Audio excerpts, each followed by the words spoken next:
नमस्कार दोस्तों। तो स्वागत है आपका एक बार फिर आपके पसंदीदा यूट्यूब चैनल शिल्पा कहानी। दोस्तों, आज मैं आपको सन 1800 की दुनिया में लेकर जाने वाली हूँ, जहाँ आप महसूस करोगे कि हमारे पूर्वजों ने अपनी जिंदगी किस तरह से जिया होगा।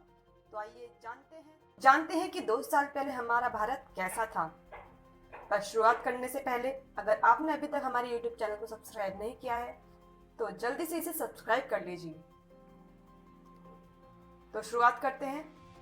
अंग्रेजों की भारत आने से उन्होंने 16वीं शताब्दी में भारत में दस्तक दे दी थी। आपको जानकर हैरानी होगी कि जब शाहजहां आगरा में ताजमहल बना रहा था, तो वहीं दूसरी तरफ अंग्रेज भारत में पैर पसारने की कोशिश कर रहा था। उस समय भारत में छोटे बड़े राजाओं के अलावा 2 बड़ी ताकतें मौजूद थी। एक थी औरंगजेब की मुगलिया सल्तनत और दूसरी थी मराठा साम्राज्य। अंग्रेजों ने इंतजार किया कि ये दोनों आपस में लड़े। अंग्रेजों ने इसके लिए कई कोशिशें भी की और इसके सालों बाद अंग्रेज धीरे धीरे विभिन्न जगहों पर भारत में सत्ता में आने लगे और उनकी ये मंशा कामयाब होने में 16 ज्यादा साल लग गए थे। और फिर ऐसे साल आया 1800 का। तो चलिए अब हम जानते हैं कि सन 1800 में हमारा भारत कैसा था। आज से करीब 200 साल और आज के भारत में करीब करीब सभी क्षेत्रों में बदलाव हो गया है। 1800 के समय भारत या दुनिया में कोई बड़ी टेक्नोलॉजी नहीं हुआ करती थी। हमारे यहाँ अधिकांश लोग धोती और गमछा पहना करते थे और बहुत अमीर लोग कुर्ता पहन लिया करते थे। उस समय ज्यादातर जगहों पर भीड़ भाड़ नहीं हुआ करती थी। पूरा भारत यानी कि अखंड भारत, जो भारत, पाकिस्तान, बांग्लादेश, बर्मा और अफगानिस्तान से मिलकर बना था, यानी कि आज के इन 5 देशों के विस्तार में सिर्फ 16 करोड़ लोग ही रहा करते थे। उस समय भारत में बहुत ज्यादा प्रोफेशन नहीं हुआ करते थे। अधिकांश लोग तो किसान हुआ करते थे, जो पूरा दिन खेती बाड़ी और पशुपालन करते थे और शाम को अपने घरों में आकर भजन कीर्तन सत्संग किया करते थे। वे रात में जल्दी सोना और सुबह जल्दी से उठ जाते थे। यही भारत के ज्यादातर लोगों का नित्य कर्म हुआ करता था।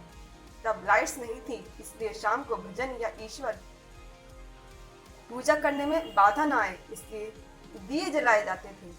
कुछ लोग दूसरे कामों को भी संभालते थे, जैसे कि कुम्हार, धोबी, सुनार, सोनी, ये सब। लेकिन इनका भी जब दिन खत्म होता था तो शाम को यही नित्य कर्म अपनाते थे। ये तो हुई गांव की बात। और उसने गांव थे कि गांव ही भारत को रिप्रेजेंट करते थे। शहर बहुत हुआ करते थे और शहरों की बात करें तो ज्यादातर लोग मिलों में मजदूरियां किया करते थे। उस समय लोगों का काम बहुत मेहनत का हुआ करता था, क्योंकि उस समय ना तो बिजली थी और ना ही आज की भारत में बिजली सन 1880 में आई, लेकिन भारत के गांव में बिजली पहुंचने में और कई साल लग गए कि क्या आए रही होगी। ऊपर से किसान हर साल बाढ़, सूखे और लगान की मार भी झेलते थे। उस समय कुछ अमीर तबका भी बहुत हुआ करता था, जिसमें से सब नहीं लेकिन कुछ लोग हमेशा ये फिराक में रहते थे कि कैसे करके अंग्रेजों के साथ उनकी दोस्ती हो जाए। और कुछ अमीर अपनी सूझबूझ और स्किल के माध्यम से ठीक ठाक पैसा कमा लेते थे। आज के समय में बीमारियां आम हो गई हैं, लेकिन उस वक्त भी कई बीमारियां मौजूद थीं, जैसे कॉलरा और प्लेग आम थी। इन बीमारियों की कोई दवा नहीं थी और इसके सामने लोग बेबस थे। प्रसव में होती थी और जानकारी के अभाव के कारण प्रसव में ही जान से हाथ धोना पड़ता था और इसके कारण कई सारे बच्चों को भी जिंदगी चली जाती थी। और बात करें उस वक्त की कुछ चुनिंदा लोगों की, जिसे खुश कह सकते हैं, तो बस वो वही लोग थे जो या तो कोई अच्छी किंगडम रहते थे या तो अमीर थे। दबे कुचले लोग गरीबी और बदहाली के कारण ही बेबस थे। और बात करें एजुकेशन की, तो उस वक्त 10% से भी कम भारतीय पुरुष पढ़े लिखे थे और 1% से भी कम महिलाएं, और इनमें से ज्यादातर आंकड़ा शहरों का ही है। गाँव में इससे भी बदतर हालत थी।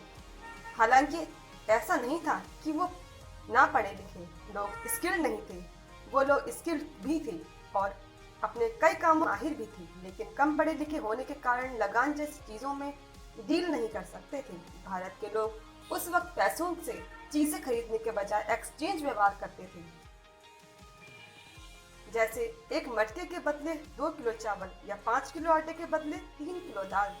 ज्यादातर गाँव में ऐसे ही व्यवहार होता था। चीजों के बदले चीजें दी जाती थी और ऐसे गांव में सभी लोगों के पास सब कुछ पहुंच जाया करता था और खासकर गांव से अनाज बाहर नहीं पड़ती थी।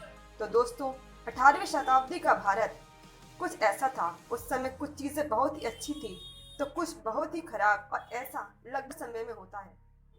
हर समय कुछ पॉजिटिव। तो आपको कैसा लगा ये भारत? और अगर आप उस वक्त के किसी चीज के बारे में जानते हैं तो हमें कमेंट में जरूर लिखें।